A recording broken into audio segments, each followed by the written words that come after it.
Di tahun kedua, kembali Universitas Sriwijaya menyelenggarakan Bujang Gadis Kampus Unsri yang dilaksanakan di Auditorium Universitas Sriwijaya. Menurut Ketua Panitia Penyelenggara Finalis BGK Unsri, Abdullah Gofar mengungkapkan, tujuan diselenggarakan Bujang Gadis Kampus ini untuk bisa berlomba, bersaing kemampuan intelektual, kecerdasan emosional dan spiritual, serta mampu berinteraksi dengan baik.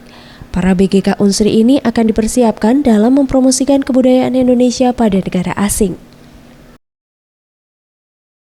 Anak-anak yang terpilih itu kan anak-anak yang cerdas, baik secara intelektual maupun secara emosional, maupun dari segi penampilan fisik maupun secara psikis mereka akan lebih baik ya. Karena kita tahu sendiri, tentu kita dipilih bukan karena ada begini begitu, tetapi kita pilihkan secara objektif. Sementara itu, Aldi Fajero, Bujang Kampus Unsri 2015 mengatakan, ia mengikuti event Bujang Kampus ini adalah ingin menjadi ikon kampus, karena nama Unsri sendiri sudah dikenal di dunia internasional. Selanjutnya, ia akan membuat program kerja 1 tahun untuk memajukan aktivitas mahasiswa di kampus yang sempat vakum.